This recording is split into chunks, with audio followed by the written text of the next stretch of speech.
Bonjour à toutes et à tous, ravi de vous retrouver pour ce JT Breton. Aujourd'hui, nous sommes devant l'ancienne école de Bothmer dans les Monts d'Arrée, point de départ des animations et des randonnées, notamment à destination des enfants de l'association ADES. Dans un instant, nous allons suivre la randonnée des Corrigans, mais tout de suite, place à l'information bretonne présentée par les rédactions de TBO, TB Sud et Le Télégramme.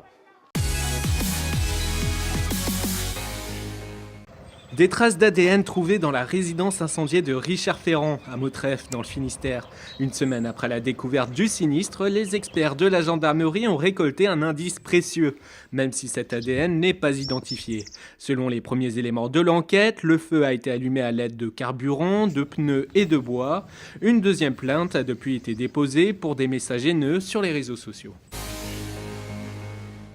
Au tour de Pontivy de faire face au rassemblement régional des Gilets jaunes. Entre 2500 et 3000 manifestants sont attendus ce samedi.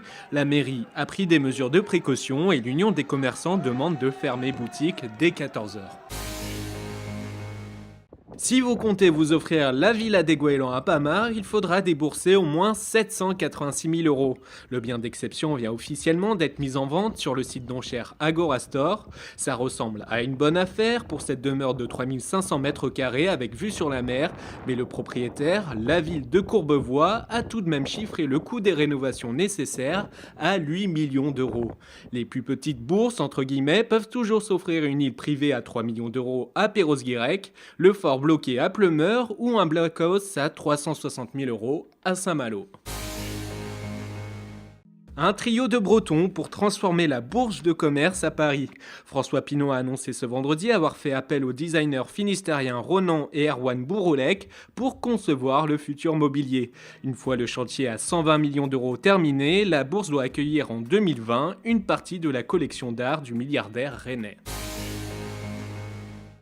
La famille des phoques s'agrandit aux eaux de Pont-Scorff dans le Morbihan.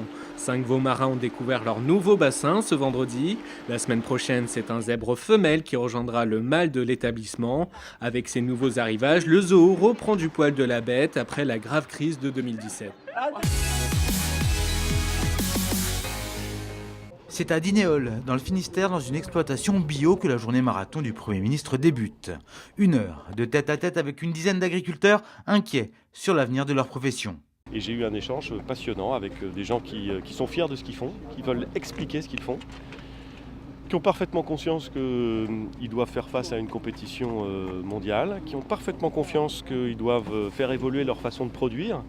Mais qui ne renonce à rien. Quand on parle de l'agriculture ici chez nous, dans le Finistère ou en Bretagne, on parle bien de l'agriculture dans toute sa diversité, avec des agriculteurs qui vont produire localement, et c'est très bien, et aussi d'autres agriculteurs pour lesquels les productions sont plutôt destinées à des marchés à l'exportation. Et on a évoqué tous ces sujets-là avec lui.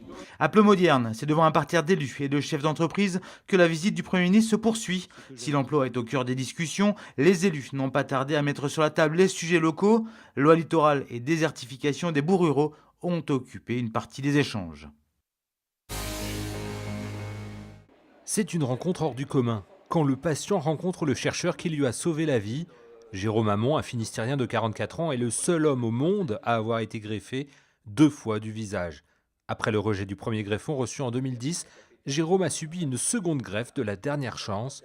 13 mois après l'opération, Jérôme se porte bien. Mon visage est plus souple qu'après la première greffe. Et je reste persuadé que c'est grâce à Inarina. Donc je vais très très bien, je me remets assez rapidement, donc la vie est belle. Si Jérôme se porte bien, c'est en partie grâce à la découverte de Frank Zahl. Le chercheur a identifié une molécule issue d'un ver marin et qui permet d'oxygéner les greffons pendant leur transplantation et diminue ainsi le risque d'échec des greffes. Et oui, je te vois pour la première fois, Jérôme. Pour moi, c'est un combat. En fait, ce que tu es et ce que tu as subi, en fait, pour moi, c'est le combat d'une vie, c'est le combat de ma vie. C'est-à-dire que c'est tout ce qu'on fait en fait dans Emarina, c'est bien évidemment c'est pour faire des Jérôme encore plus dans le monde, qu'il y ait plus de cas de vie sauvée, etc. Jérôme Hamon a pu bénéficier exceptionnellement et à titre expérimental de la solution HemoDelife développée par Emarina. Le chercheur attend désormais le dernier agrément de l'administration qui a 2 mois de retard pour diffuser son produit à travers le monde. La vie des greffés est en jeu. Gabriel Attal dans le Morbihan ce vendredi après-midi. Enjeu de ce déplacement pour le secrétaire d'État chargé de l'Éducation nationale, la promotion du futur SNU, Service national universel, à destination des jeunes après la classe de 3e. C'est de créer un moment de brassage social, de mixité, de cohésion territoriale. C'est d'apporter un certain nombre de formations aux jeunes sur la protection civile, sur les gestes de premier secours. Puis c'est aussi de permettre à tous les jeunes de s'engager auprès d'une association, auprès d'un corps en uniforme. Le SNU se déroulera sur un mois et en 2 temps, 2 semaines de cohésion en hébergement collectif suivies d'une mission d'intérêt général auprès d'associations, de collectivités territoriales ou encore d'équipes d'intervention. Ouais, les jeunes aujourd'hui, ils sont plus aussi soudés. Je pense qu'avant, il y a plus assez de cadres, je pense. Et je pense que ouais, c'est vraiment bien qu'ils remettent ça. Le Morbihan est l'un des 13 départements pilotes pour la mise en place du SNU. Et c'est dans ce lycée Vanté que 200 jeunes volontaires venus de toute la France vont effectuer ce séjour de cohésion en juin prochain.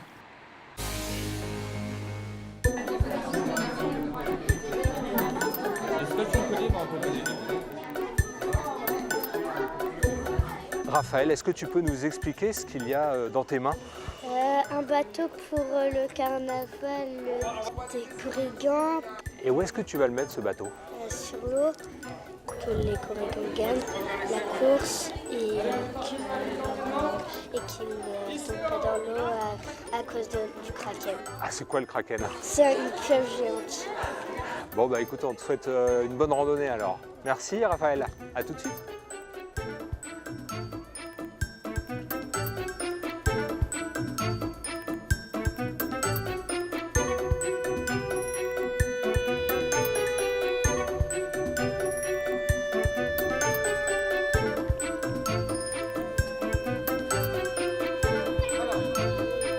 Bon Youn, une nouvelle proposition de l'ADES, le carnaval des lutins. Carnaval des lutins, autour du Mardi Gras, on fait régulièrement cette balade, le carnaval des lutins. C'est une nouvelle histoire chaque petite vacances, à vrai dire. Du coup, les habitués qui viennent peuvent revenir et avoir encore des choses nouvelles, quoi. Alors aujourd'hui, il fallait construire des bateaux. Ouais, c'était la régate, préparation de la régate des Korrigans à Ouessant, là, très bientôt. Il y avait une pieuvre d'entraînement, il fallait qu'on teste les bateaux et qu'on aille expliquer aux petits Korrigans lesquels fonctionnaient le mieux, hein, bien sûr. Bon, l'idée, c'est de faire découvrir ce territoire si singulier des Monts d'Arrée, avec toute une légende, un univers. Un petit mélange entre de l'animation nature, des légendes, la découverte des bois, et puis bon, quand il fait ce temps-là, c'est magnifique, quoi. Moi, j'aime bien récupérer tous les personnages un peu magiques, un peu mystérieux que les enfants connaissent, hein, au final. Voilà, là, c'était vraiment la pieuvre. Elle s'appelait Morga, ce qui veut dire la pieuvre en breton, voilà. C'est aussi l'occasion de donner un petit peu de breton, même à l'occasion. Ouais. Elle était fausse, la pieuvre. Elle était fausse pieuvre. Normal, c'était une pieuvre d'entraînement. Le programme permet d'avoir des animations pendant toutes les vacances, hein, pour les enfants, mais même aussi pour les plus grands. Alors pour tout le monde, par exemple, dimanche qui vient, on fait dans le cadre de l'année internationale des zones humides et des cours d'eau, on va faire une balade aux sources de l'Elorn, hein, au pied de la montagne du Chêne-Cador, pour les grands, hein, pour les enfants aussi, mais là c'est plus déjà un peu plus naturaliste, on va dire, il y a moins de légendes, quoi. Et puis on fait aussi nos balades, la ronde des Korrigans. Oui, tu peux passer à la télé, regarde, voilà, viens avec nous. Voilà, c'est... Et du coup, oui, on fait aussi des balades qu'on va reproduire un petit peu tout le long de l'année, hein, comme par exemple la ronde des Korrigans, où on va voir Néoken, le petit Korrigan dans son tunnel, mais là on discute beaucoup plus longuement et puis on en croise d'autres. Hein, tu avais déjà rencontré toi Néoken et ses copains? Boulbagor, Bagoire et tout. Ah, tu te rappelles? Ouais. Bon, il y a des habitués, on voit. Comment on fait pour participer, très simplement? Oh, ben, on peut trouver assez facilement sur internet le site de l'association.